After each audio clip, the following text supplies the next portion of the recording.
a todos, tudo em ordem. Vamos começar então. Aqui tem a listinha para ver qual é a situação de cada um de vocês. Felizmente não tem nenhum aparecendo como nunca acessou o AVA, né? Então, dos 49, teoricamente todo mundo já deu uma olhadinha no que é a disciplina, tá?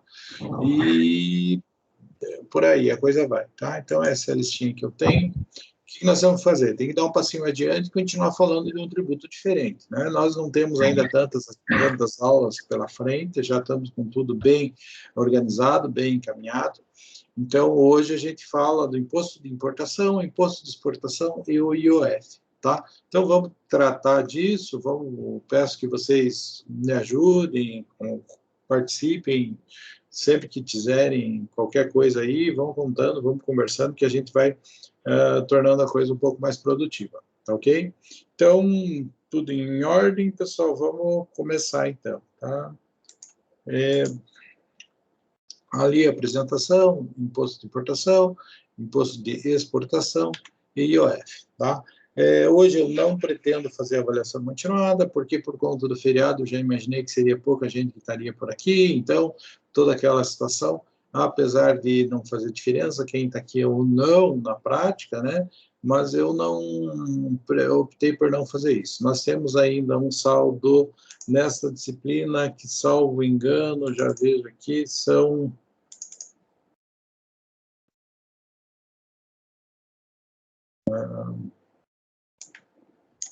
Veja aqui a planilhazinha, pessoal. Então, direito tributário, eu tenho um saldo de 1.000 pontos ainda para fazer de atividade, tá? Vou fazer mais uma ou duas atividades, talvez semana que vem eu já jogue aí 1.000 pontos numa atividade para a gente fazer, para a gente já encerrar com esse negócio. Deixa eu ver como é que está o cronograma, pessoal. Aqui eu tenho um cronograma bem simplesinho, também dá para a gente ver, tá? Então, hoje é dia 1º de novembro, né? Então, a gente tem mais 2 aulas fora hoje. Então, vamos fazer o seguinte, semana que vem eu vou lançar uma atividade valendo 1.000 pontos, e daí, dia 15, a gente tem aí Não, a gente ainda tem mais 2, né? Essa avaliação DI aqui, eu acho que a gente tem aula normal ainda. Então, nós temos 3 aulas. Mas na semana que vem eu já lanço uma atividade valendo um pouco para fechar a nota, ou metade dela. Daí, 15 de novembro, obviamente, não vai ter aula, né, pessoal? Então, na verdade, a gente tem uma aula, talvez 2 aulas aqui. Então, semana que vem eu já fecho toda a nossa avaliação continuada, tá ok? Mas fica lá no roteirinho, tem tudo disponível no AVA, para vocês conferirem o que foi feito a atividade, o que não foi, tal, tudo como funciona, para não ter problema com pontuação desse tipo de coisa, tranquilo? Então, vamos lá, né? Hoje a gente tem para tratar do imposto de importação. Imposto de importação, pessoal, ele está previsto no artigo 153 da Constituição Federal e tem a competência atribuída à União. Tá? Então, cabe à União fiscalizar a importação. Faz muito sentido isso, né, pessoal? Porque quando a gente fala da importação, a entrada no país de mercadoria, de qualquer produto, né, qualquer bem, se eu estou falando na abrangência territorial, na entrada dentro do território, eu entendo assim como muito lógico, né, que quem tem a competência para tributar isso seja a própria União, seja o interesse dela, até por uma facilidade de fiscalização. Tá? Então, é muito lógico que a gente tenha a competência do imposto de importação, do custeio do imposto de importação, se dá todo o seu manejo pela própria União, pelo interesse claro, por ela ter a função de resguardar, de cuidar, tudo isso, né? A gente tem uma observação interessante com relação a isso, que como o imposto de importação ele tem uma característica assim, que muitas vezes é extrafiscal, né? Porque eu não uso o imposto de importação especificamente com aquela função fiscal que seria arrecadar dinheiro para os cofres públicos. Claro que isso acontece, né, pessoal? E isso não é ruim quando isso acontece. A gente precisa de dinheiro para tudo, né? Agora, a principal função do imposto de importação é uma função extrafiscal, que visa regulamentar a entrada de mercadoria dentro do país, né, para não prejudicar, por exemplo, a nossa indústria, o nosso comércio, para a gente ter, assim, vamos dizer, uma boa... A gente não ter conflitos, né, pessoal? A gente qual é o problema? Eu deixo aberto a importação de forma livre no país, o que acontece? O pessoal começa a comprar coisa da China e a nossa indústria começa a ir por água abaixo, né? Então, quando tem um exemplo assim interessante, que eu lembro de um professor, um catarinense lá daquela escola da UFSC, né? Os caras têm, assim, são experts na questão de direito constitucional. Eu lembro o Carlos Alexandre Moraes, se não me engano, e ele, a palestra dele explicava, pegava, por exemplo, como é possível, né, aquele problema, aquela questão do cadeado, né, eu acho que já devo ter citado esse exemplo para vocês. Mas o que ele mencionava, como é possível, né, você compra um cadeado aqui no Brasil, né, ele custa R$5, e ele vem com 2 chaves, né, 3 chaves para arrebentar, e é um cadeado. Agora, você compra um cadeado da China, né, no Paraguaizinho, ele custa R$3. E diz que o cara que está vendendo para você tem 100% de lucro e o que vendeu para ele lá no Paraguai também teve 100% de lucro. E o cadeado, por mais vagabundo que ele seja, ele viajou o mundo inteiro para chegar aqui do outro lado e ele ainda tem 5 chaves. Né? Então, como é que tem isso? Como é que funciona? Onde é que está tudo isso? Né? Se a gente deixar, se não tivesse, por exemplo, uma função extrafiscal do imposto de importação, não teria como os nossos empresários competir com esse negócio. E o que torna um cadeado chinês mais barato do que o nosso? O nosso tem todo aquele custo social, né? E daí entrava na palestra do Alexandre Moraes, que é aquele custo da democracia, que é o custo da seguridade social, é o custo do financiamento do Estado, né? É o custo dos direitos trabalhistas, que são muito justos, né? Então, a gente tem que colocar tudo isso na mesa e viver. Qual é a sociedade que eu quero viver? A sociedade que tem esses direitos, a sociedade que tem seguridade, a sociedade que tem toda essa estrutura, ou eu quero viver na sociedade que vende o cadeado pela metade do preço e o resto tudo eu pago? Né? Então, existe essa função. E o imposto de importação, ele tem muito claro a questão da função extrafiscal. Por este motivo, a gente justifica que ele tem uma exceção ao princípio da legalidade, né? Então, eu não preciso ter aquele tempo de 1 ano para levar no outro, né? Ou seja, é facultado ao Poder Executivo, atendidas as condições e os limites estabelecidos na lei, alterar as alíquotas dos impostos enumerados nos incisos 1, 2, 4 e 5. Dentro desses, pessoal, o 1 é o nosso imposto de importação. Então, posso mudar? Por quê? Porque às vezes eu preciso. Tá? Às vezes eu preciso fomentar ou dificultar a importação de alguma coisa. Né? O que vai ser da nossa indústria automotiva se eu puder importar tudo que é carro de fora? Não é mais barato produzir na China e trazer para cá? Né? Então, a gente tem esta situação, tem essas coisas que a gente tem que ver isso como funciona. Um exemplo que eu sempre menciono, pessoal, é que quando eu era mais jovem, né, eu era escoteiro, eu gostava de acampar, vivia no campo, fazer aquelas coisas, então eu adorava aquele material de montanhismo. Né? E existia uma marca alemã que era o máximo, que era uma marca de mochila chamada Deutscher. Por quê? Porque para lá os caras tem Alpes, tem toda aquela história, então existe toda uma tradição deles e dos equipamentos deles. Um belo dia, estou eu numa loja, depois de não usar mais, sabe quando você não usa mais, mas você tem dinheiro, você quer comprar? Eu fui lá e comprei um mochilão, achei um mochilão da Deutsche, e fui lá e comprei. Quando chego em casa, qual é a decepção que ele tem? Que é uma mochila original da Deutsche, mas você vai olhar na etiqueta, não é feito na Alemanha, é feito no Vietnã. Putz! Né? Por quê? Porque é muito mais barato fazer no Vietnã do que fazer na Alemanha por conta de todo o custo que a democracia, todo o custo social, todo o custo da seguridade, todo o custo do direito do trabalho representa. Ok? Então, é por isso que imposto de importação tem uma função muito mais extrafiscal do que fiscal. Tudo bem?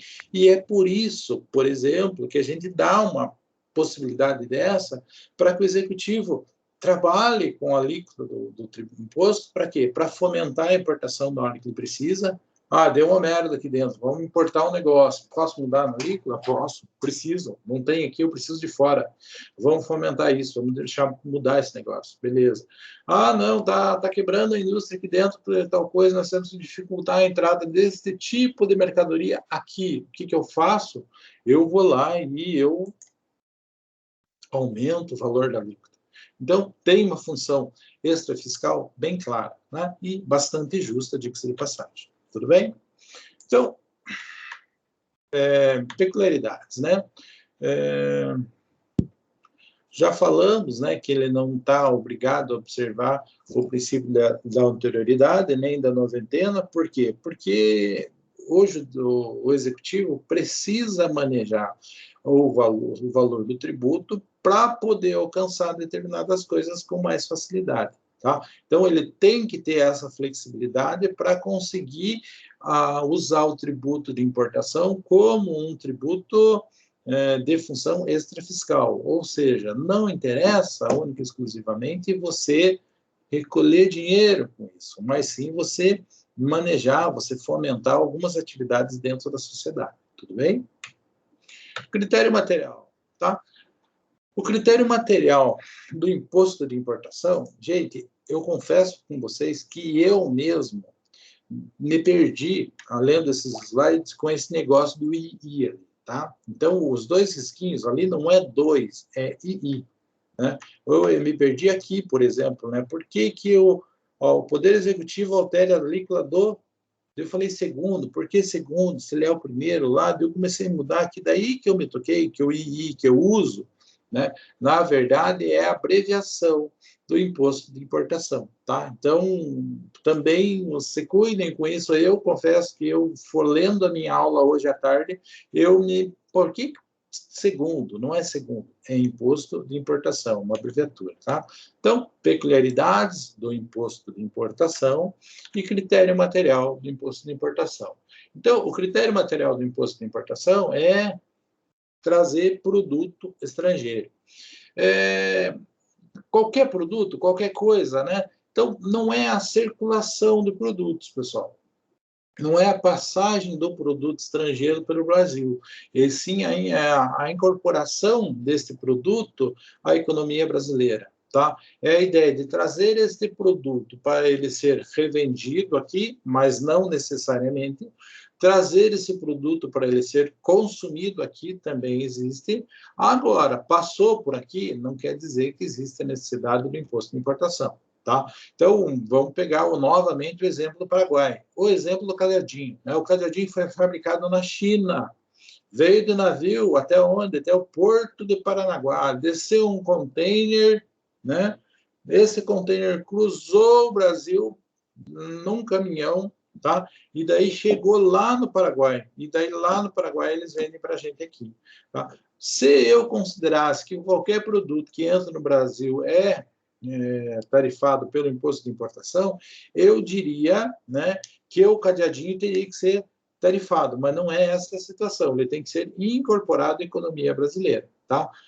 Tem um monte de crítica que você faz com relação a isso. O Brasil se faz de sonso, né? Ele tem um acordo de fica quieto com o Paraguai, porque o Paraguai traz arma, traz droga, traz tudo que é porcaria, em containers fechados, passa pelo Brasil e o Brasil não fala nada com relação a isso. Isso não vem ao caso, né, pessoal? Não é o nosso objetivo questionar esse tipo de coisa, tá?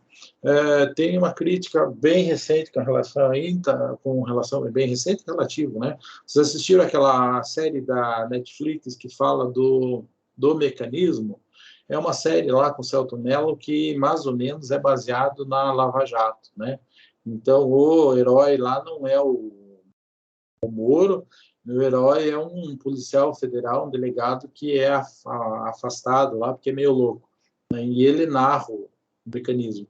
Num dos episódios, ele narra muito bem essa coisa de trazer coisa para dentro do Paraguai. Aparece bastante o Paraguai nesta série, em assim, algumas situações bem interessantes, ok?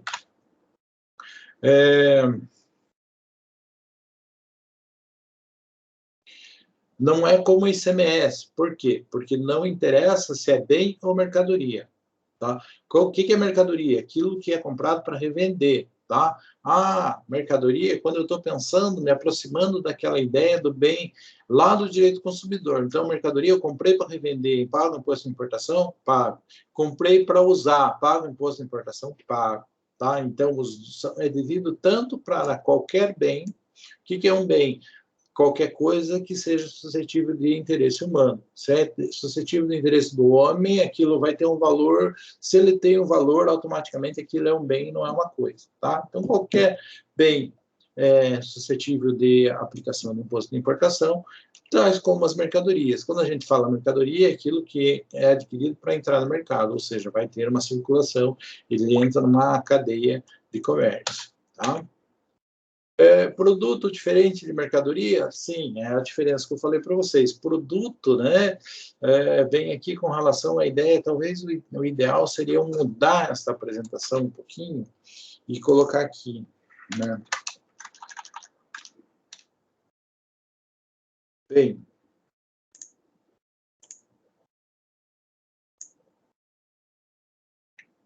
aqui eu acho que fica melhor a colocação, né? Porque o que é um bem, pessoal? Bem é uma coisa, um objeto suscetível de interesse da apropriação humana. Logo, como é suscetível de interesse da apropriação humana, ele tem valor. Por consequência, ele é um bem. Material é um bem. O que é mercadoria? Aqueles bens que estão no mercado, que estão naquela cadeia de consumo, naquela coisa de comércio necessariamente, que estão no mercado. Tranquilo? Isso aqui não é direito tributário, isso aqui é direito civil, beleza? O que mais a gente pode mencionar, pessoal? Vamos lá. Critério temporal. Quando que eu considero que o nosso imposto de importação tem ocorrência? Existe uma certa divergência, né? Porque é a data em que é registrada, declarada a importação, né? O Código Tributário Nacional dá uma... Como ele é mais antigo, né, pessoal, né, ele dá um pouco de dificuldade com relação a isso, né, porque a gente tem a data em que é registrada a declaração de importação, isso é o decreto 66, né, existe um pouco de divergência com relação a isso, que é quando entrou ou é quando foi registrado, né, então existe uma certa divergência da legislação, existe parte da legislação que fala da entrada da mercadoria e tem outra parte da legislação que fala do momento que aquela importação é registrada. A doutrina, pessoal, vem ali e esclarece para a gente que considero por conta da declaração de importação no Siscomex, que é um sistema feito para a declaração de importação de mercadorias. Então é assim que funciona? Sim, é assim que funciona. Siscomex é uma coisa nova? Não, gente. Existem declarações no Siscomex há muito tempo. Eu vou dizer para vocês que eu tive um processo para buscar um IPI especial que dava um benefício grande aí, de coisa da década... Puxa vida, o IPI Prêmio era a década de 70. Já te respondo, Marcos. E naquela época eu andei fazendo umas pesquisas, né, uma empresa grande aqui de Ponta Grossa, pedi lá para Brasília e os caras me forneceram cópia dos arquivos que estavam microfilmados da década de 60, tá? Que a empresa tinha exportado, na época era óleo de soja daqui. Então, bem interessante esse negócio. Siscomex não é hoje, obviamente, que é tudo eletrônico, né? É eletrônica há muito mais tempo, que os nossos processos judiciais são eletrônicos, há muito mais tempo, o comércio aceita inovações com facilidade muito maior que o judiciário, então já faz muito tempo que Siscomex é tudo eletrônico, mas eles já existem, inclusive, com o nome Siscomex há muito tempo, tá? Então, tem todas as informações que a gente precisa lá. Então, existe uma certa divergência de quando acontece, é o momento da entrada ou da declaração. No entanto, hoje, a doutrina, e não se discute mais isso, considera-se o momento em que é eletronicamente realizada a informação do Siscomex. Deixa eu dar uma olhada aqui, que tem uma pergunta do...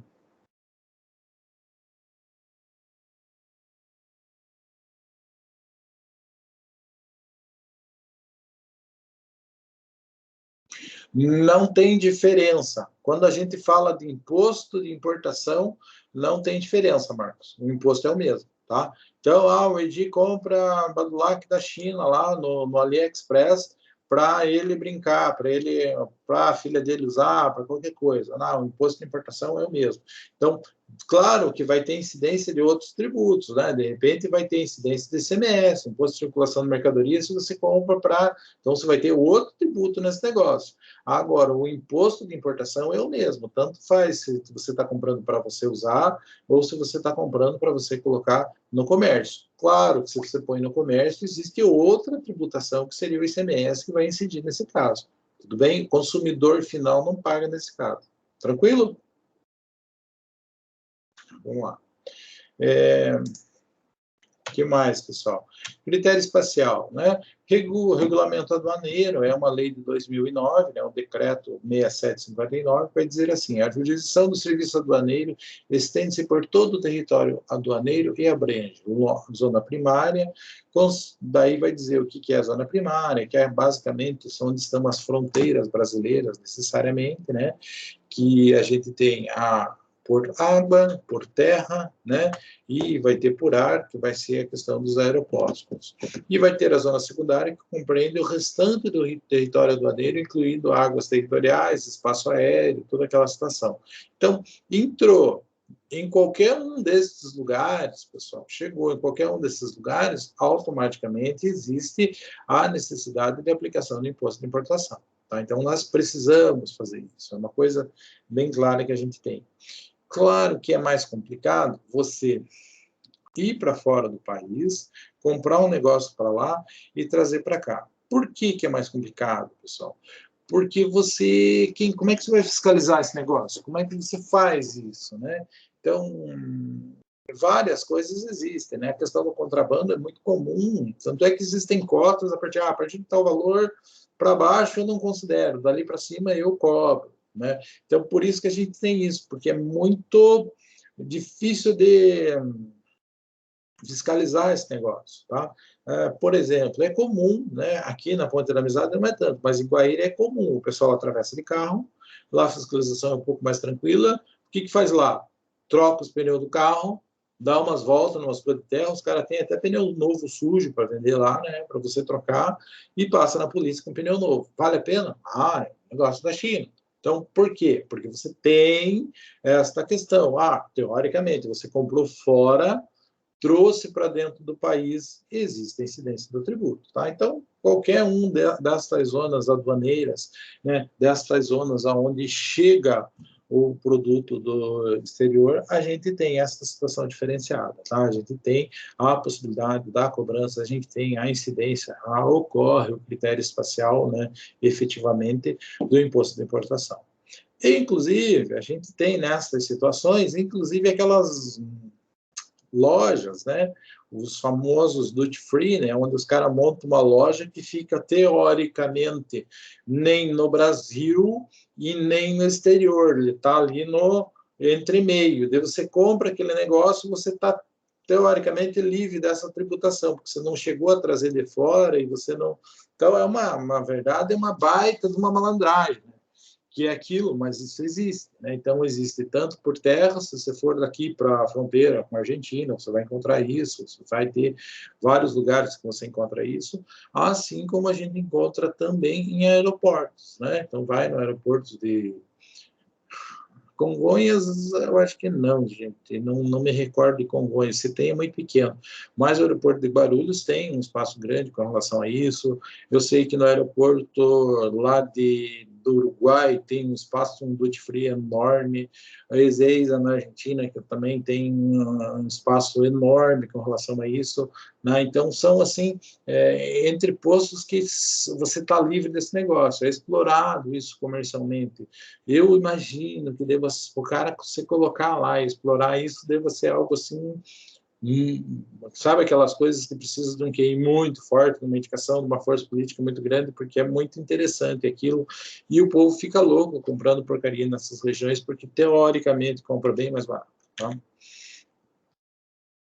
Então, critério espacial é isso, né? Entrou para dentro do país e daí a gente tem zona primária e zona secundária, normalmente aonde que você entra dentro do país. Critério pessoal, critério pessoal não tem muito o que falar, mas a gente vai ter, será contribuinte o importador, aquele sujeito que arrematou algo que veio de fora, né? O leilão da receita de produto apreendido no contrabando, claro, você vai ter que pagar isso. O destinatário de remessa postal internacional, o adquirente de mercadoria entrepostada, né? Então, a gente vai ter essa situação. Por exemplo, comprei um negócio no AliExpress, lá da China. Chegou aqui, olha no correio, vai passar por uma fiscalização. Não, isso aqui está com cara de que é um computador. Passa na alfândega, a alfândega vai levar um tempo para eles fiscalizarem, tanto leva dias para chegar da China no Brasil e leva meses para passar pelo processo de fiscalização alfandegária. Por quê? Porque você está comprando negócio da China, você tem que pagar o imposto sobre isso, ok? Então, muito comum essa situação, né? Eu estendo a responsabilidade, ou seja, além de a gente saber que o contribuinte é quem importa, quem arremata, o destinatário da mercadoria internacional postada, a gente coloca na condição de responsável, aquele sujeito que pode ser obrigado a pagar o transportador, o depositário, o cessionário, o transportador estrangeiro, né? A pessoa jurídica que importa. Então, todo mundo que você coloca nesse meio de caminho desse negócio, desse trambique que é feito, está aí se sujeitando a, talvez, ter que trabalhar com isso, a ter que responder por isso. Tá? Então, bem comum, nós já sabemos o que é a figura do responsável, e todo mundo que auxilia isso, que participa, que guarda, que ajuda a vender, que faz todas essas situações, se de alguma forma a gente consegue destacar que essa pessoa está auxiliando nesse processo, a gente pode colocar ele como, a gente pode não, a gente coloca ele como responsável, e como responsável ele pode ser, inclusive, obrigado a ter que pagar o valor do tributo do imposto de importação. A base de cálculo, né, pode ser específica, né, ad valorem, né, ou preço da arrematação. Obviamente, né, pessoal? Ali eu vou explicar o termo específica, ad valorem, ou produto apreendido ou abandonado levará em consideração o preço da arrematação. Então, primeiro, né, vamos começar pelo final para ficar mais fácil. Fui num leilão, comprei um notebook. Ah, quanto? 2.000. Vou lançar o valor alíquota do imposto de importação sobre os 2.000 que eu paguei. Beleza, essa não tem dificuldade.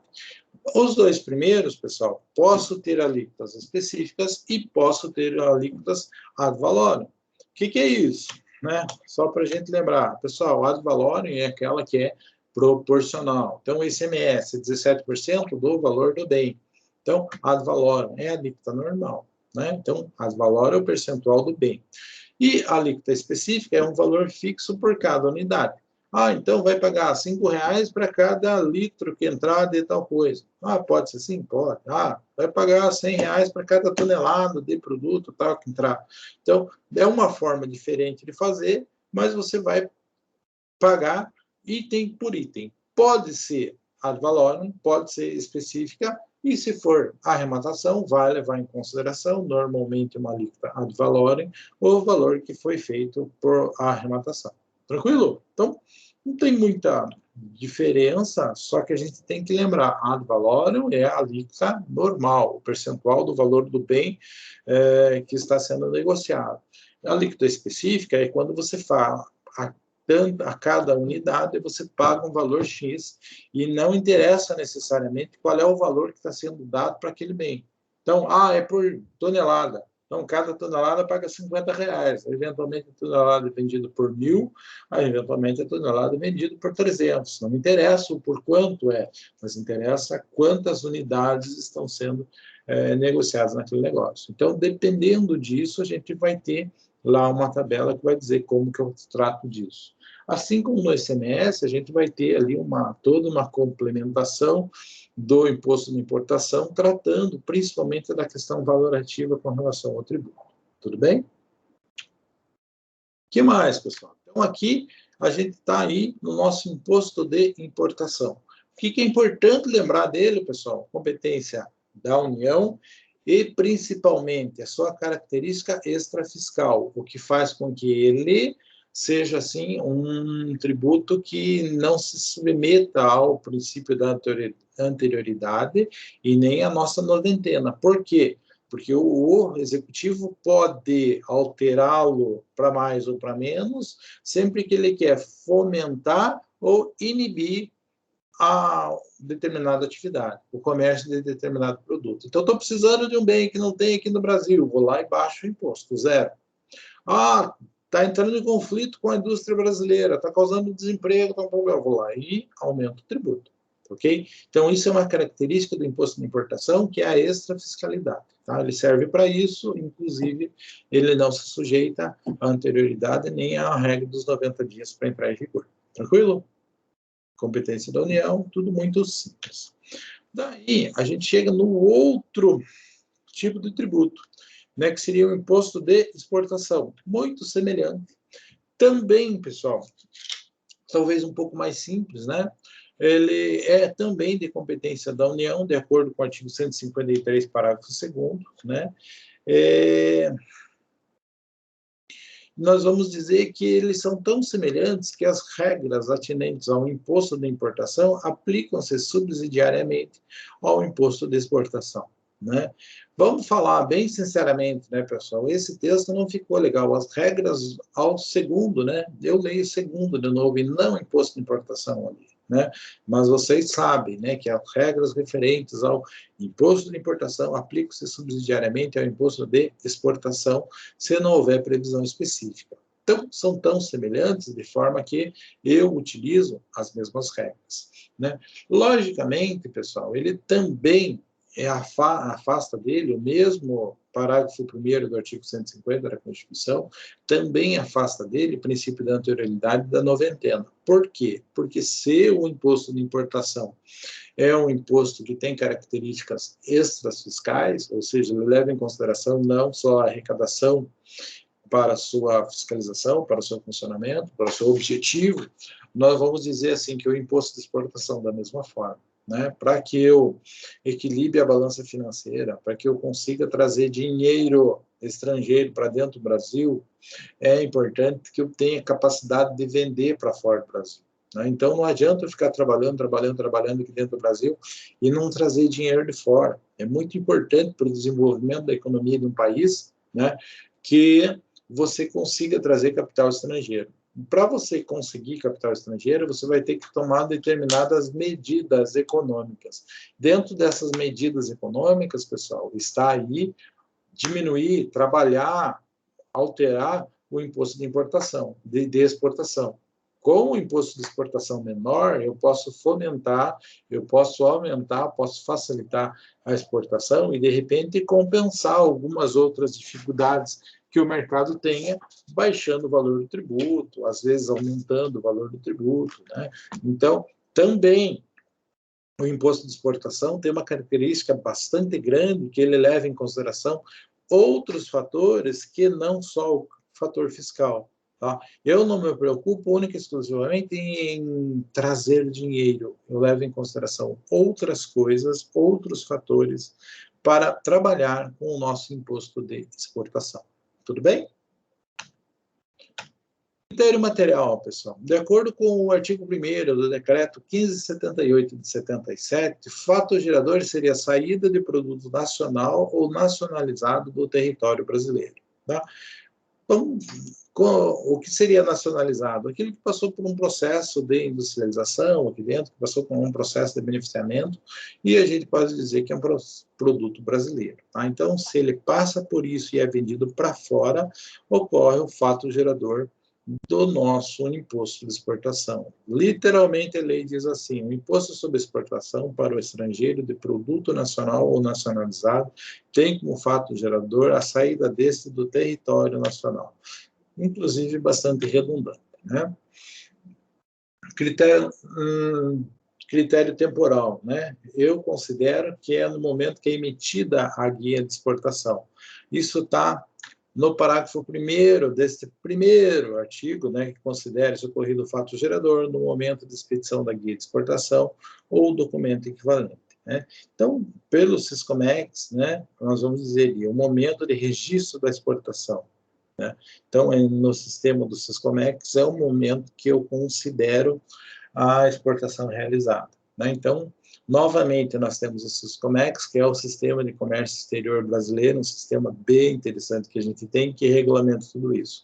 Quando eu falei da empresa que eu fiz uma pesquisa com relação à produção de óleo de soja, lá, que foi bem grande, de algumas décadas atrás, e o Siscomex tinha toda essa informação, não era importação, só era exportação, né? Tava todas as guias de tudo que foi exportado pela empresa lá no Siscomex. Tá?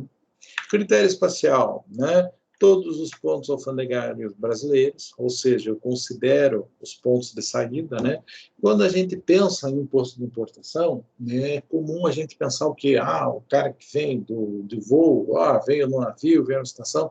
Então, isso é normal. Por quê? Porque nós estamos pensando nas pessoas físicas trazendo as coisas, né? Mas, claro, toda a fronteira terrestre tem isso, nós vamos ter navio com aquela questão da importação material, da mesma forma com relação à exportação, tá? A exportação a gente pensa em uma escala maior, e a exportação sempre é interessante para o país que ela seja em um volume cada vez maior. Por quê? Porque ela traz divisa, ela traz recurso para dentro do país. Então, os pontos onde eu considero que existe a incidência que ocorre, o fato gerador do imposto de exportação, é nos pontos alfandegários do Brasil, onde estão saindo mercadorias do Brasil. Tá? Critério temporal. Opa, eu voltei aqui para frente. Critério pessoal. De acordo com o artigo 27 do Código Tributário Nacional, indivíduo que efetua exportação ou alguém equiparado a ele, né? Então, é qualquer pessoa que promova a saída do produto do território nacional. Qualquer um pode ser considerado desta forma, tá? Não vou limitar, vou dizer, só pode ser pessoa física, não, pode ser pessoa jurídica, normalmente é. E, eventualmente, eu vou ter algumas situações onde eu vou ter pessoa física fazendo isso. Como, professor, que eu vou ter uma pessoa física fazendo isso? Gente, pense na questão da agricultura, tá? Se vocês pegarem a questão da agricultura, é muito comum, né, ainda nos dias de hoje, que você tem agricultura desenvolvida por pessoas físicas, tá? Então, na maioria dos outros ramos, na maioria do comércio e da indústria, você normalmente cria uma pessoa jurídica e você trabalha com relação a isso. Mas na agricultura ainda é comum o sujeito fazer tudo com base no seu nome. Então, eventualmente, o cara tem uma fazenda grande, produz uma infinidade de coisas e vai exportar grão para algum lugar. Pode fazer isso? Pode. Então, e ele pode vender coisa para fora? Pode, por que não? É dele, né? Então, eventualmente, a gente pode sim ter uma pessoa física como contribuinte no imposto de exportação, porque está promovendo, de alguma forma, a saída de mercadoria do território brasileiro. Bem, o que mais que eu posso dizer aqui? Pode ser tanto específica ou ad valorem, né, dependendo da situação, dependendo dos regulamentos próprios que a gente tem de cada produto, tal. Então, quando nós falamos a líquida ad valorem, é aquela que vai ser um percentual do valor exportado, assim como pode ser um valor específico para cada unidade que é exportada. Então, a gente tem isso de uma forma bem objetiva, bastante clara, né? E, normalmente, a base de cálculo é aquele valor do negócio realizado, né? O preço normal que o produto ou seu similar alcançaria ao tempo da exportação em uma venda em condições de livre concorrência. Esta que é a ideia, né, da base de cálculo do imposto de exportação, segundo o artigo 24 do Código Tributário Nacional. Tranquilo? Mas eu posso dizer, né? Tanto no imposto de importação quanto no imposto de exportação, quando eu falo de base de cálculo, eu não estou levando em consideração o frete, o custo do transporte, e não estou levando em consideração o seguro, né? Obviamente, né, que se eu vou trazer um produto da China, né, vai ter um frete salgado, né, pessoal? Não vai ter um frete pequeno, vai ter um frete salgado, vai ser uma coisa complicada. Imagine, trazer um container da China. Eu, até pouco tempo, eu sabia do valor, não me recordo. Tinha um cliente que trazia container daqueles de painel solar, né? Então, o cara esperava juntar um monte de coisa para fechar um container, colocar e poder vir. Então, obviamente, que aquilo é um custo considerável.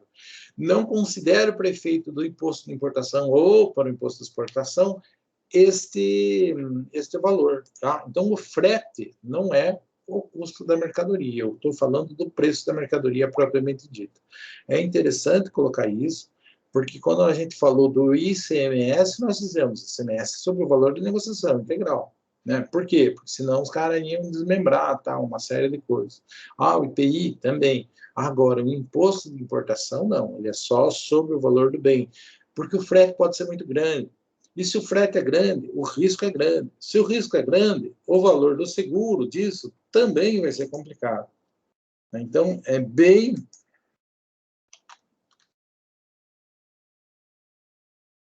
São coisas, assim, fáceis da gente compreender, né?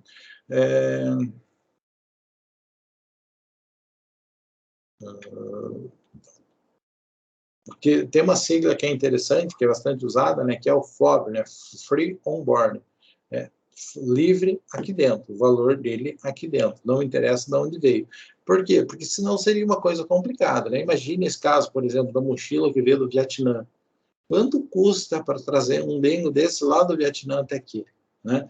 Vamos dizer que eu acho que se a mochila custa 10, vai custar uns 4, uns 3 para trazer. Então, isso aí tornaria a coisa assim bastante complicada, né? Quando a gente coloca imposto de exportação, está colocado no decreto 1578 de 77 que a regra é 30%. Facultado ao Poder Executivo reduzir e aumentar, de modo a atender a política nacional, a política cambial e o comércio exterior, né?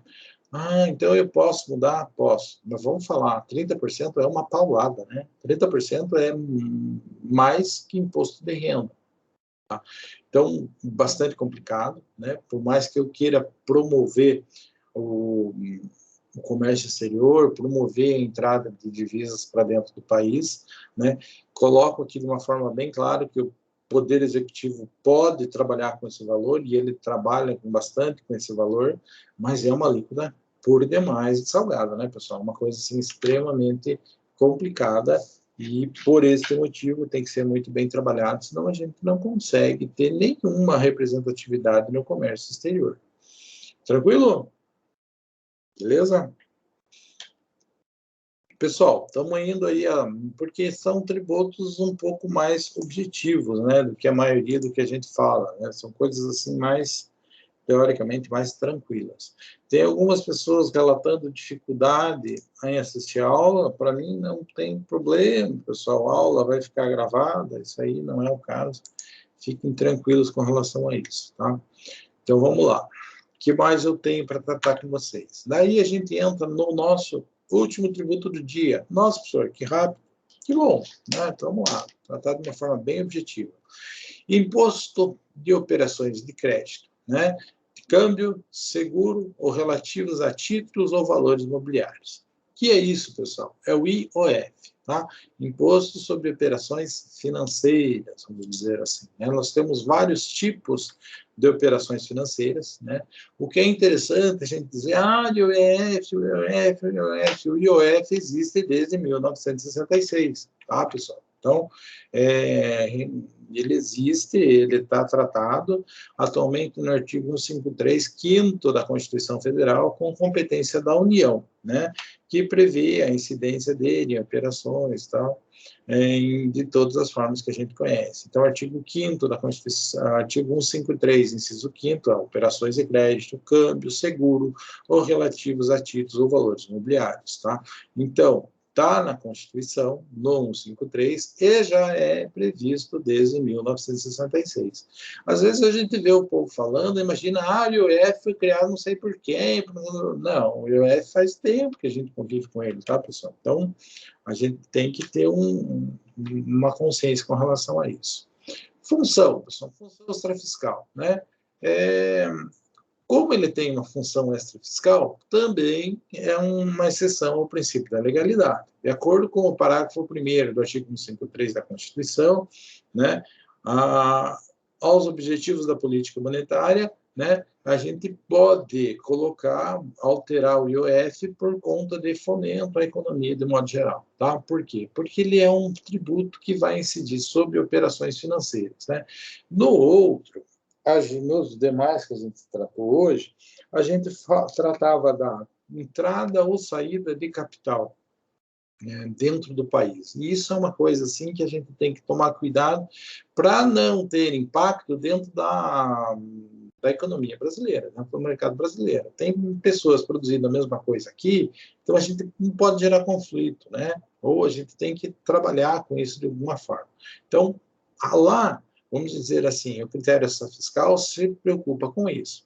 Quando a gente está falando do critério extrafiscal do IOF, né, então a gente tem que pensar na política monetária, questão de economia. Às vezes eu tenho que fomentar um pouco mais alguma coisa, mudar, reduzir um pouquinho o tributo, mas são coisas assim que a gente faz pensando especificamente na questão de como que nós temos que incentivar a economia. Tá? Então, isso aqui é função lá do nosso ministro da Economia, o assessor do nosso presidente da República, que deve pensar quais são as medidas econômicas que a gente faz para fomentar, para desenvolver ou não, e uma das ferramentas que ele tem é trabalhar, né, com a alíquota do nosso IOF. Né? Não por esse motivo, como ele tem uma visão clara de que ele é uma ferramenta para que isso seja feito, tá? Ele não precisa obedecer ao princípio da anterioridade de acordo com a Constituição Federal. Tá?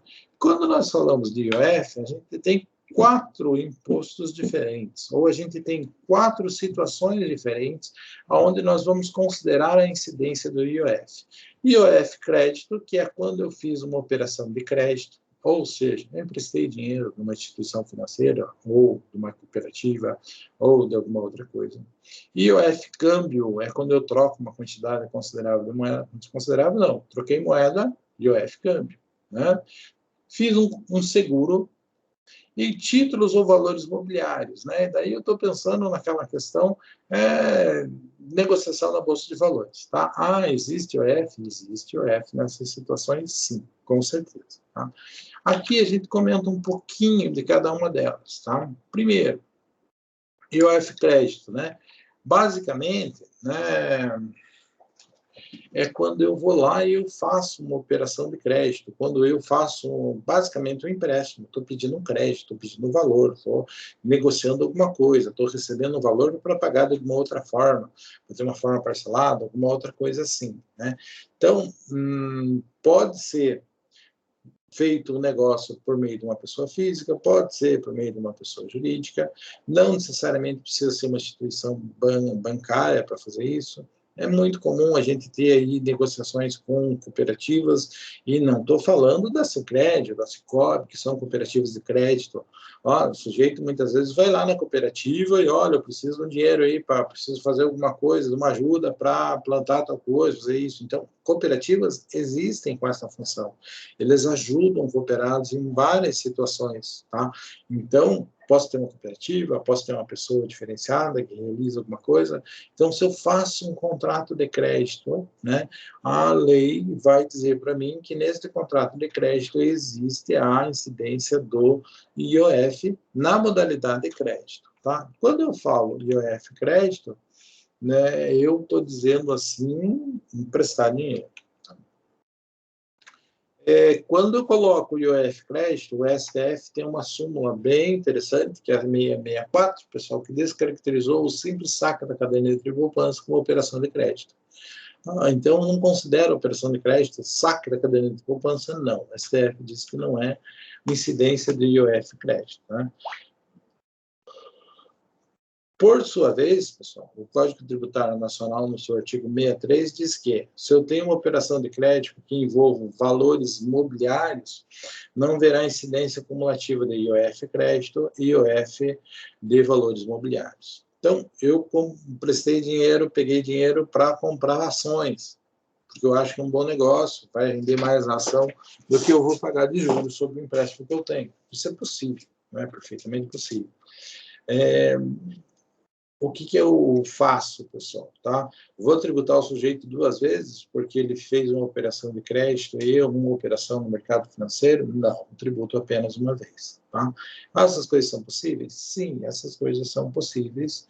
Né? E o problema é você demonstrar bem certinho, você amarrar as operações para não pagar 2 vezes esta situação. O que mais eu tenho? Critério temporal. Ela é temporal e espacial, né? Obviamente que eu considero a operação de crédito todas aquelas realizadas dentro do território nacional e, por conseguinte, a competência disso cabe à União, né? Então, uma questão de facilidade bastante grande, né? O Código Tributário esclarece que a entrega total, parcial do montante ou de valor que constitua o objeto da obrigação ou sua colocação à disposição do interessado. Então, o que eu estou descrevendo no artigo, no Código Tributário? Eu estou dizendo, estou disponibilizando um crédito, disponibilizando um valor para o sujeito. Então, esta operação é uma operação de crédito, no sentido de que vai caracterizar a aplicação do IOF crédito. Né?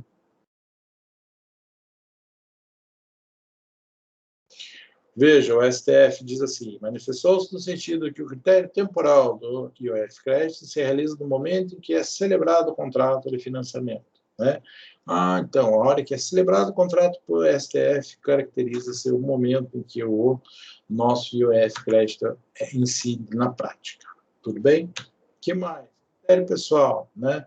Obviamente, né, que o tomador do crédito é o contribuinte, e quem cede o crédito vai ser a pessoa, vai ser o alienante, aquela coisa que vai poder ali a situação de responsável, né? O tomador do crédito, a questão vai ser responsável.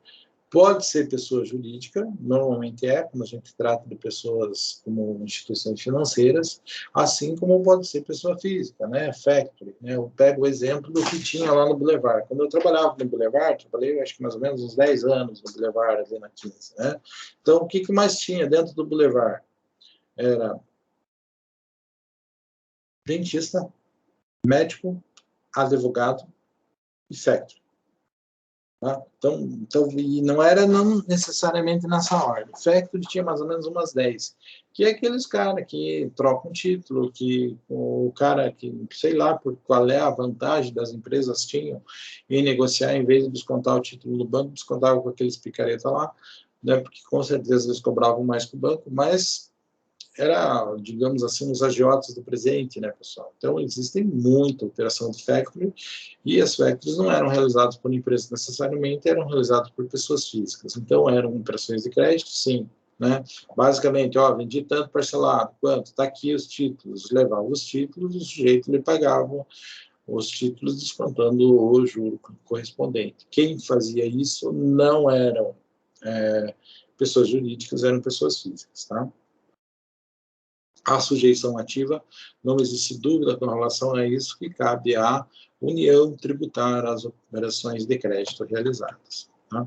Critério quantitativo, sempre vou levar em consideração, né, o valor da obrigação, né, toda a operação, principal, juro, tudo isso vai ser incluído na base de cálculo para efeito de tributação do IOF. Então, eu vou fazer um empréstimo de 10 mil reais, o meu empréstimo, o IOF é sobre 10? Não, é sobre tudo que eu vou ter que pagar com relação a isso. Não é quanto valor levantado, é com relação ao valor que vai ser pago, senão seria bastante injusto, né? Você iria penalizar apenas quem está, digamos assim, recebendo crédito, né? Você não teria uma situação muito clara com relação a isso. De acordo com a lei de 94, a alíquota para isso é de 1,5%. Né? Tem uma visão assim doutrinária que diz que essa lei 8894, de 94, é uma alíquota muito alta. Você considerar que para uma operação de crédito você vai pagar 1,5% de IOF. No entanto, isso é uma, digamos assim, uma tese jurídica, é uma argumentação, né? O Poder Judiciário ainda não firmou o pé com relação a isso, não falou que isso efetivamente é confiscatório, e digamos que de 94 para cá estão indo para quase 30 anos. Eu acredito que isso não vai acontecer, né, pessoal? Nós estamos em 2021, estamos com 27 anos disso, e ainda não foi declarado confiscatório ou inconstitucional. Lógico, o argumento persiste, tem seu sentido, mas eu não acredito que um dia ele vá ser efetivamente reconhecido. Tudo bem? Pessoal, o IOF câmbio tem um critério material quando você troca a moeda, né, pessoal? Quando você faz a troca da moeda, quando você compra, então o Edi vai viajar para o exterior, vai fazer alguma coisa, daí eu vou lá e eu faço uma operação de câmbio, então eu levanto determinada quantia em dólar, por exemplo, e pago por isso. Então, quando existe essa troca, né, quando existe essa entrega de moeda estrangeira, né, existe uma operação que é muito semelhante a uma operação de crédito, porque eu estou lá, eu estou emprestando dinheiro, uma operação de crédito. Quando eu estou trocando o meu dinheiro por dinheiro de estrangeiro, não necessariamente é uma operação de crédito. Por quê? Porque eu estou trocando dinheiro, pode ser que eu esteja comprando R$1.000 em dólar. R$1.000 em dólar vai dar o quê? $300, sabe? Pegou, deu $300 por dia. Então, não necessariamente é uma operação de crédito, mas existe a troca. Se existe a troca, existe a incidência de IOF câmbio. Tá? Então, bem objetivo, bastante claro isso. Aqui, nós não convivemos tanto com questão estrangeira, nós não temos tantas casas de câmbio assim. Eu acho que tem uma Confidência do Shopping, tem alguma ou outra agência de turismo aqui que faz esse câmbio, né? E bancos também fazem essa situação, mas nós estamos assim no meio do Brasil, então a gente não tem tanto. Agora, lugares onde existe assim bastante entrada, onde existe um fluxo grande de estrangeiro, a gente já tem bem mais casa de câmbio. Pega Foz do Iguaçu, por exemplo, você já vai ver isso, né? Eu fiquei um tempo lá em Buenos Aires, na Argentina. Lá, por mais que esteja no meio não esteja na beirada de nada, né? Em cada esquina você acha uma casa de câmbio. E lá é interessante, assim, que você anda no bolso com peso, com real, com dólar, né? E dá para você comprar qualquer coisa com qualquer uma dessas moedas. O problema é você saber o quanto que cada uma delas vale, senão os caras te logam fácil, né? Então, uma observação bem clara. Então, você trabalha bastante com câmbio, né? Então é uma coisa normal. Empresas, né, normalmente trabalham com câmbio. Minha esposa trabalha com empresa assim de um tamanho um pouco maior, né? A IMP2 aqui do Itaú, a maior plataforma de empresas aqui na parte gerencial que o Itaú tem. Ela faz contratos de câmbio, assim, coisas realmente milionárias, tá? Então, porque, vão comprar não sei o quê, tal lugar, estão exportando, precisa trazer uns... Então, existem, assim, muitos contratos de câmbio que são realizados e, logicamente, em cima desses contratos de câmbio, a gente tem a incidência do IOF câmbio. Critério temporal e territorial, logicamente, dentro do território brasileiro, nós temos aí a incidência do IOF câmbio, né? E o fato gerador torna-se devido no ato de liquidação da operação de câmbio, né? Então, nós temos um decreto dizendo que o momento da entrega, nem tanto, mas no momento em que eu vou pagar pela operação, eu tenho que recolher o IOF câmbio, ok? Então, isso está colocado lá no artigo 6306 de 2007, seu artigo 11, parágrafo único, diz: ocorre um fato gerador e torna-se devido o IOF no ato da liquidação da operação de câmbio. Ato de liquidação, o que é uma lei quer dizer? Eu me disponibilizou tantos dólares no momento que eu liquidei a operação, a hora que no momento que eu paguei aquilo, eu tenho que pagar também o IOF com relação a isso. É interessante, né? Porque o normal seria que fosse no momento da entrega da moeda estrangeira. No entanto, não é assim que necessariamente a lei prevê. Tá? Considerando que nós estamos falando de um contrato de câmbio e o contrato de câmbio não se confunde com o contrato de crédito, porque o contrato de crédito você recebe o valor e você vai pagar parcelado. No contrato de câmbio você não está fazendo este empréstimo, você só está trocando uma moeda pela outra. Logo, o momento que você está pagando é o momento em que você deve recolher o tributo. Critério pessoal. Quem é o contribuinte? O contribuinte é o comprador, né, quem está recebendo a moeda estrangeira, né, e responsáveis instituições autorizadas a trabalhar com câmbio. Não necessariamente nós estamos falando de instituição financeira, em muitos casos não vou dizer que é a maioria, porque sempre que, claro, a maioria pelo volume de negócios, tá, pessoal? Claro que o volume de negócio com um contrato de câmbio, por exemplo, que a minha esposa faz com uma empresa, não sei quantos milhões de dólares, tá? Para quê? Porque vai importar não sei o quê para produzir algo. Então, claro que o fluxo real está nas grandes operações e as grandes operações estão nas instituições financeiras. No entanto, a gente tem muita instituição pequena, coisinha pequena, casa do câmbio, que não são instituições financeiras necessariamente, não são bancos necessariamente, mas realizam várias operações. Digamos que o número de operações normalmente não é realizado por banco, mas o volume, sim, é o maior volume as instituições financeiras que fazem, os bancos que fazem. Critérios quantitativos, né? A base de cálculo vai ser o montante da moeda nacional envolvida na operação, né? E, novamente, nós vamos ter ali uma lei dizendo que temos uma alíquota salgadíssima, né? A alíquota máxima estabelecida é o artigo 5º da Lei 8894 de 94, que diz que é de 25%. Né? Puxa, né? Tá.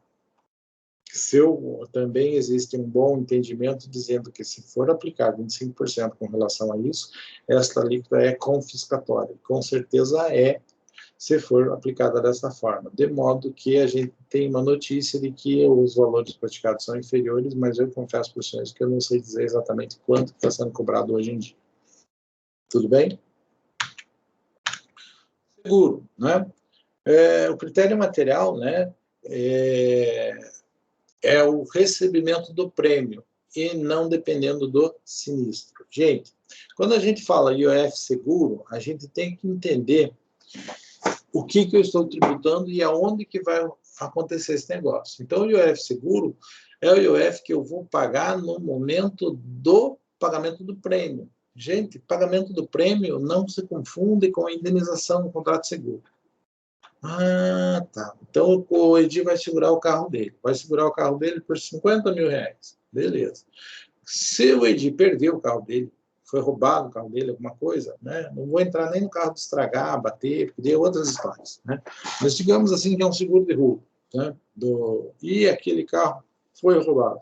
Se o carro foi roubado, eles vão pagar os 50 mil que está ali. Isso é o quê? O prêmio? Não, isso é indenização. Beleza? Prêmio é o milão que o Edi vai ter que pagar para a seguradora assumir o risco de me pagar os 50 mil se acontecer alguma coisa com o meu carro. A hora que ela ganha dinheiro no volume de contratos de seguro que ela realiza, tá? E no fato de que pouquíssimos casos efetivamente acontece algum problema, ok? Então, é nesta proporção. Se tiver acontecendo muito acidente com o carro, daí o seguro começa a ficar muito caro, começa a ficar inviável. Então, existe essa ideia, eles ganham dinheiro na proporção. Eu faço seguro de 100 carros e eu tenho sinistro com 2. Tá? É assim que funciona. Então, prêmio é o que eu pago para a seguradora, o que eu recebo é a indenização. Teoricamente, o nosso IOF, ele não depende que você receba a indenização, mas ao momento que você está pagando o prêmio, já existe a incidência do IOF sobre essa operação, sobre esse valor. Obviamente que ele considera-se válido em território nacional, e o fato gerador será no momento do recebimento total ou parcial do prêmio, ou seja, na hora que a seguradora recebe o valor correspondente ao seguro do segurado, ok? Então, nós não estamos falando, nesse caso aqui, de indenização. Mas, critério quantitativo, né? A base de cálculo é o valor do seguro, né? O valor do montante do prêmio, né? Quanto que falar, para segurar o carro vai R$2.000, é sobre R$2.000 que vai cair o IOF. Tem uma alíquota máxima também de 25%, que obviamente ela é realizada em valores bem menores, porque senão ela também seria considerada confiscatória. Por final, nós temos o IOF sobre títulos de valores imobiliários. São operações na bolsa, né, pessoal? Aqueles valores imobiliários, aquelas ações, aquelas situações, né? Que seria o fato da aquisição, cessão, resgate, repactação, pagamento, liquidação de títulos e valores imobiliários. Tá? Então, faço esta operação lá. Tenho tributação? Sim, tenho tributação. Tá? Tenho esta situação. Ganhei dinheiro na bolsa, além de ter o IOF pela operação, também tenho que pagar o imposto de renda sobre isso. Sem contar a comissão da agência, a comissão de uma série de coisas, uma série de operações diferentes, tá? Então, hoje está na moda aí o povo aprender a trabalhar como day trader, né? E ficar trabalhando, fazendo uma comprinha, vendendo, tentando ganhar dinheiro nas plataformas online que a gente tem. É possível ganhar dinheiro? Sim, é possível ganhar dinheiro. Só que tem que ter muito estudo, muita cautela, muita disciplina para ganhar dinheiro com isso, e não é fácil. Mas muito fácil é perder. Claro, não é aquelas coisas que aparecem no Fantástico, dizendo que os caras entram numa bolha. Não, se o cara estudar, realmente existe situação de ganhar dinheiro. Eu, particularmente, conheço pessoas que ganham dinheiro com isso. No entanto, são poucos. Eu conheço muitos que perderam dinheiro com isso e conheço poucos que ganharam dinheiro com isso. Tá? Então, o que é? O mercado financeiro propriamente dito. Quando eu entro no mercado financeiro para aquisição de título, para aquisição de ação, quando eu adquiro, quando eu cedo, quando eu transfiro, resgato, qualquer coisa com relação a valores imobiliários, existe a incidência do imposto de IOF sobre títulos e valores imobiliários. Obviamente que cabe durante todo o território nacional, e eu considero realizado, né, a hora que eu faço qualquer uma daquelas operações, a hora que eu cedi, a hora que eu vendi, a hora que eu troquei, a hora que eu... é o momento no qual ocorre o fato gerador do IOF sobre títulos e valores imobiliários. Quem é o responsável por isso? Tá? O responsável por isso é aquele sujeito que adquire, né, ou a instituição financeira, né, que realiza a operação. Como assim? Gente, a instituição financeira também trabalha na bolsa, também movimenta esse negócio, tá? Então, é interessante quando você vai ver, por exemplo, lá o mercado futuro de dólar, né? Você está lá com um contratinho, né? Com dois contratinhos, e tá cortando para cima. Daí você olha lá, assim, as grandes, o Bradesco está lá com 20 mil contratinhos. Então, será que se você ganhar um dinheirinho, quanto que o Bradesco não ganha? Quanto que os outros não ganham? Lógico que, neste momento, nós não podemos considerar a instituição financeira como um mero ferramenta para esta operação. Ela está também trabalhando com o dinheiro dela e está ganhando o dinheiro dela também. Porque, então, a gente tem essa situação. Então, aquelas instituições financeiras autorizadas pelo Banco Financeiro, bem como os contribuintes, todo mundo é responsável pelo recolhimento do IOF sobre valores imobiliários. Tá? Um dos problemas dessas operações que a gente vê aí no day trader, pessoal, que o pessoal trabalha na bolsa dessa forma, é que o cara vai lá, compra um negócio, subiu um pouquinho, ele já vende. Gente, ganhou? Ganhou. Só que o sujeito vê que ele ganhou um tique, dois tiques. Quando você faz uma operação, você teve uma operação de compra, uma operação de venda, você tem que pagar o IOF disso, você tem que passar a correção, a corretagem, tanto da compra quanto da venda. Então, se você não tiver um ganho um pouquinho maior, tudo que você ganha acaba virando em custo de operação. Tá? Então, essa é uma coisa assim, bem complicada, inclusive, de gerenciar quem trabalha com essas plataformas financeiras, tá? Meu irmão trabalha um pouco com isso, né? Ainda não chegou no ponto de ganhar dinheiro, mas já faz alguns anos que ele está estudando esse troço, e a gente conversa bastante sobre isso, é bem interessante o funcionamento desse negócio. Tudo bem? Critério quantitativo, base de cálculo, né? Obviamente, é o valor em que a operação se realizou, tá? Então, daí a gente vai ter o valor da emissão, da transmissão, do pagamento, do resgate, do preço, tal, coisas assim. O Código Tributário vai falar o valor relativo à operação mobiliária realizada, né? Nós vamos ter o regulamento do IOF, né, que vai falar basicamente no seu artigo 28 as mesmas coisas que a gente tem no Código Tributário Nacional. Tá? Até uma espécie de comparação com relação às situações. Critério quantitativo, a gente tem uma alíquota prevista no artigo 29 do regulamento do IOF, que é de 1,5%, podendo o Poder Executivo trabalhar com isso para mais ou para menos, né? Nesse meio campo aí, pessoal, o pessoal que trabalha nessa área aí do mercado financeiro, essas coisas, tinha muita esperança que o Paulo Guedes, né, nosso ministro da Economia, modificasse um pouco a tributação no tocante a esse tipo de operação. Por quê? Porque o Paulo Guedes é um cara que trabalha com isso direto, né? Então, ele é dono de uma financeira grande, como é que a gente fala? de uma financeira grande, de uma dessas empresas aí que intermediam a operação do mercado financeiro, né? E por conta disso acreditava-se que ele deveria, inclusive, dar uma reduzida, talvez, no imposto de renda dessas operações, que ele mudasse a taxação dessas coisas. No entanto, a gente vê que o cara chega lá na frente e ele não tem muito poder para fazer o que ele quer, né? Acredito que se ele pudesse, ele faria. Tanto é que uma das últimas cagadas que ele fez foi ele ser filmado, né? Ele, ministro da Economia, filmado operando o dólar futuro com o profit aberto, né? Em horário de trabalho. Então foi uma barbaridade o ministro da Economia operando o dólar na bolsa que ele tem poder, inclusive, de manipular. Então, coisas assim próprias do Brasil, né? O nosso ministro da Economia operando o dólar no mercado futuro, né? Basicamente, pessoal, é isso que eu tinha para hoje. É 8h38, talvez fosse o horário do nosso intervalo, mas eu me dou por satisfeito com a forma com que estão indo as coisas, pessoal. Espero que vocês também. Qualquer coisa, falem comigo. Tinha expectativa de que não aparecesse muita gente. Na verdade, nós não estamos em tantos aqui, né? Só estão realmente os bons, os heróis, né, pessoal? Então, vamos fazer a chamada e vamos tocar a bola para frente, tá?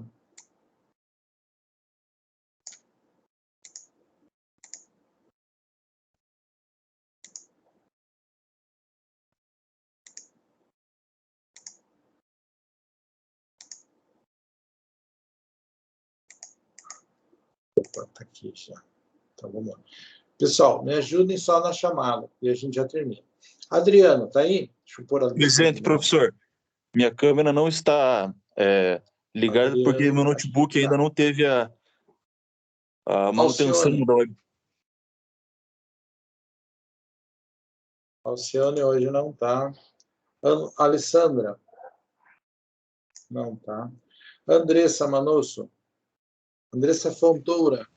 Presente. Então, beleza. Andressa Manosso? Presente. Tá. Arilma?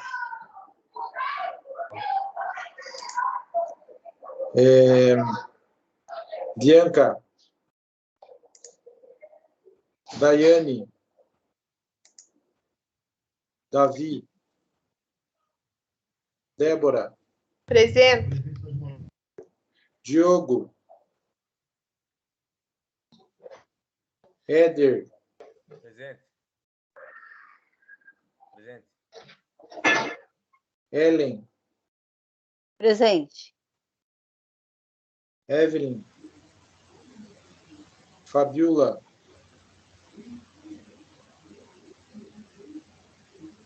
Felipe? Flávia? Gisele? Juliano? Presente. Opa. Jane? Presente. Jennifer? Presente. Jéssica? Joana? Presente. Jorge? Presente. Caroline? Larissa? Lício? Lincoln? Lourdes? Luciana? Presente. Luiz Guilherme? Luísa? Presente. Maila?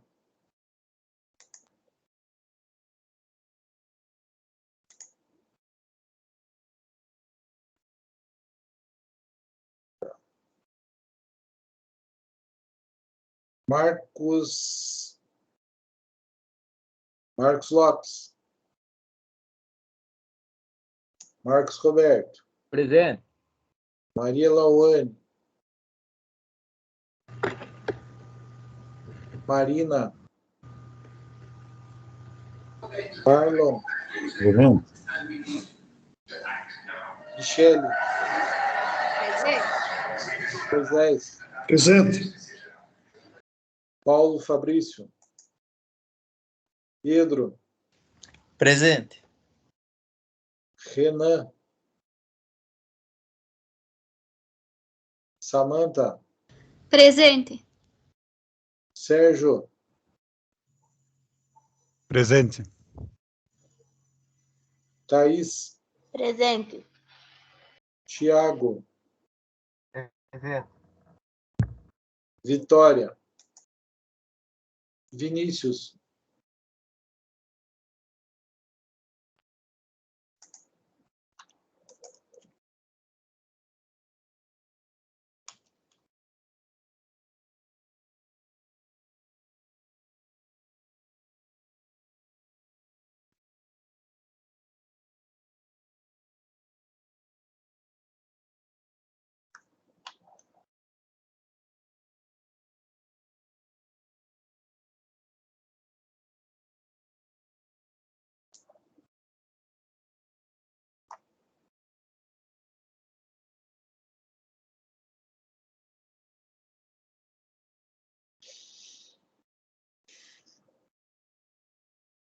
Pessoal, então, da minha parte é isso. Boa noite, aproveite o feriado, fiquem à vontade.